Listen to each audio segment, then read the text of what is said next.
अब हम लोग फिर से एक बार रिलेशन के बारे में बात करेंगे। देखो मैथ्स में रिलेशन का मतलब पता है क्या होता है? मैथ्स में रिलेशन का मतलब होता है कि एक फॉर्मूला आने वाला है, ठीक है।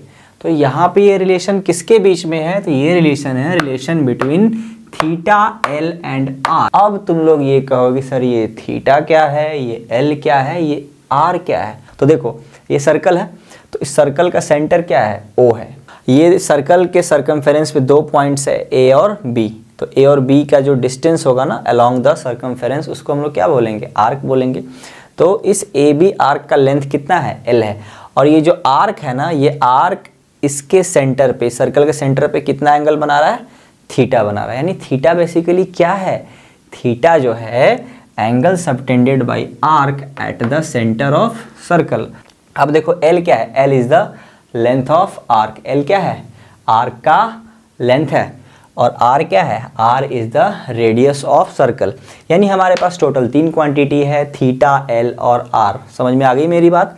तो थीटा, एल और आर में रिलेशन क्या होगा, इनका आपस में क्या संबंध है, कैसा संबंध है? तो मैथ्स में अभी हम क्या बताएं? संबंध, रिलेशन का मतलब क्या होता है कि फॉर्मूला। यानी थीटा, एल और आर में एक फॉर्मूला आने वाला है। तो वो फॉर्मूला क्या है? Theta is equal to L by R. लेकिन ध्यान देने वाली बात यह है मेरे भाइयों एवं बहनों, फॉर्मूला क्या है? थीटा, देखो यहाँ पे इसलिए ब्रैकेट में लिख दिए in radian is equal to L by R. यानी थीटा बेसिकली एंगल है, ठीक है। अब एंगल है तो एंगल का तो हम अभी 3 यूनिट बताए ना, चलो मेन 2 यूनिट बताए ना, डिग्री और रेडियन। तो यहाँ पे जो वैल्यू आएगा, मान लो कि कट कुटा के 5 आता है, तो वो 5 डिग्री में होगा या रेडियन में होगा? तो वो किस में होगा? रेडियन में होगा। जब भी हम लोग एल बाई आर को सॉल्व करेंगे तो जो एंगल आएगा वो एंगल किस में आएगा? वो रेडियन में आएगा। चलो मान लो कि एल कितना है? 15 मीटर और आर कितना है? 3 मीटर। तो 15 मीटर बाई 3 मीटर कितना हो जाएगा? आंसर कितना आएगा? 5। तो 5 डिग्री होगा या रेडियन होगा? तो ऑफ कोर्स 5 क्या होगा? रेडियन होगा। यानी यहाँ से जो हमारा आंसर आएगा वो किस में आएगा? रेडियन में आंसर आएगा। समझ में आ गई मेरी बात? तो चलो इस पे भी हम लोग कुछ क्वेश्चंस कर लेते हैं। एंड इसी के साथ हमारा ट्रिग्नोमेट्री का जो फर्स्ट चैप्टर है वो होता है एंड इसके बाद हम लोग आगे कंटिन्यू करेंगे। और तुम लोग कमेंट करके जरूर बताना कि समझ में आ रहा है कि नहीं। ओके, सो अभी हम लोग theta equal to L by R का फॉर्मूला पढ़ चुके हैं एंड हम लोग theta equal to L by R पे एक क्वेश्चन करके देखते हैं कि आखिर इसका एप्लीकेशन है क्या। तो ये देखो, ये रहा हमारे पास एक क्वेश्चन। तो इस क्वेश्चन में क्या बोल रहा है कि find the angle subtended in degrees at the centre of a circle by an arc of length 132 centimetre and radius 168 centimetre. यानी बोल रहा है कि एक सर्कल है, उस सर्कल का रेडियस कितना है? 168 सेंटीमीटर है एंड उसमें एक आर्क है जिसका लेंथ कितना है? 132 सेंटीमीटर है। तो हमें बताना है कि वो आर्क जो है उस सर्कल के सेंटर पे कितना डिग्री में एंगल बना रहा है। सबसे पहले हम लोग एक फिगर बना लेते हैं, ठीक है। तो इस फिगर में क्या दे रखा है? क्वेश्चन के अकॉर्डिंग 168 सेंटीमीटर क्या हो गया? रेडियस हो गया। एंड आर्क का लेंथ कितना हो गया? आर्क का लेंथ हो गया 132 सेंटीमीटर, ठीक है। तो हमें कौन सा एंगल निकालना है? ये वाला एंगल निकालना है, एंगल AOB। यही वाला एंगल क्या है? Angle subtended by the arc at the centre of circle. तो सबसे पहले हम लोग देखते हैं कि इस क्वेश्चन में आखिर हमें दे क्या रखा है एंड निकालना क्या है। तो सबसे पहले देखो क्वेश्चन में क्या दे रखा है। क्वेश्चन में हमें आर्क का लेंथ दे रखा है, रेडियस दे रखा है और निकालना क्या है? निकालना हमें angle subtended at the centre, यानी कि हमें थीटा निकालना है। तो अब एक बात बताओ, थीटा, एल और आर को कोरिलेट करने वाला कौन सा फॉर्मूला अभी हम लोग जस्ट पढ़े हैं? तो वो फॉर्मूला है हमारा theta is equal to L by R. अब ध्यान रहे कि यहाँ से जो थीटा का वैल्यू आएगा ना, वो किस में आएगा? वो रेडियन में आएगा। लेकिन हमें पूछा किस में है? हमें डिग्रीज में पूछा है।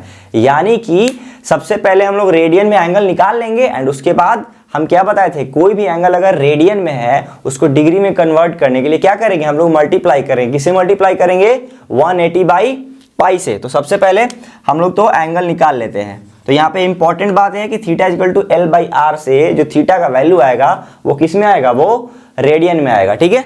तो सबसे पहले तो हम लोग थीटा का वैल्यू निकालते हैं रेडियन में। तो एल कितना है? 132 सेंटीमीटर है एंड ये कितना है? 168 सेंटीमीटर। सेंटीमीटर सेंटीमीटर काट दो। अब जब इसको सिंप्लीफाई करोगे तो ये कितना आएगा? चलो 11 से इसको करते हैं, नहीं 11 से नहीं 4 से करते हैं। तो 4 से कितना आ जाएगा? 33 एंड इसको कैंसिल करेंगे तो कितना आ जाएगा? 42। अब इसको 3 से करते हैं तो 11 एंड इसको 14, यानी हमारा आंसर कितना आ गया अभी? 11/14। तो भैया एक बात बताओ कि 11/14 जो होगा वो डिग्री में होगा या रेडियन में होगा? तो रेडियन में होगा, इसीलिए यहाँ पे रेडियन का सिंबल लिखे हैं। क्यों? क्योंकि theta is equal to L by R से थीटा का वैल्यू किस में आता है? रेडियन में आता है। यानी 11/14 रेडियन होगा। तो अभी हम थोड़ी देर पहले पढ़ा ही थे कि अगर रेडियन को डिग्री में कन्वर्ट करना है तो हम लोग क्या करेंगे, उसमें मल्टीप्लाई कर देंगे किससे, 180 बाई पाई से, ठीक है। तो ये रहा हमारा एंगल 11/14 रेडियन, एंड इसको अगर डिग्री में कन्वर्ट करना है तो क्या करेंगे, यहाँ पे 180 बाई पाई से मल्टीप्लाई कर दिए तो ये एंगल किस में बन गया, रेडियन से डिग्री में आ गया। अब इसको जरा सिंप्लीफाई करते तो 11/14 इंटू 180, अब पाई का वैल्यू कितना होता है 22/7। अब ये नीचे वाला बाई कहाँ चला जाएगा, ऊपर चला जाएगा, सिंप्लीफाई करेंगे तो, ठीक है। अब जरा कट्टम कुट्टी करो, बचपन में बहुत किए होगे ना, इसी दिन के लिए पढ़ाया जाता है वो सारा मल्टीप्लिकेशन सिंप्लीफिकेशन क्लास 6-7 में, ताकि ये सब 11-12 में काम आए, ठीक है, या आगे क्लासेस में। तो 7 से ये कट गया, 7 2 जा 14 हो गया। चलो 11 से इसको काट दिए तो 11 2 जा क्या आ गया 22, ये भी कट गया। 2 से इसको काटेंगे 90 आ गया, फिर 2 से इसको काट देंगे 45 आ गया, यानी कट कुटा के कितना आया भाई 45 आया, यानी 45 डिग्री इज आवर आंसर। यानी कि ये जो आर्क है 132 सेंटीमीटर का, इस वाले सर्कल पे जिसका कि रेडियस 168 सेंटीमीटर है, कितना डिग्री एंगल फॉर्म करेगा, 45 डिग्री एंगल फॉर्म करेगा। बोलो ये बात क्लियर समझ में आया कि नहीं, कमेंट करके सब बताओ कि theta is equal to L/R का जो फॉर्मूला है, ये फॉर्मूला क्लियर हुआ कि नहीं इस एग्जांपल से, कि आखिर इसका एप्लीकेशन क्या है। एंड इसी के साथ ही हमारा ये जो पहला चैप्टर है वो होता है समाप्त।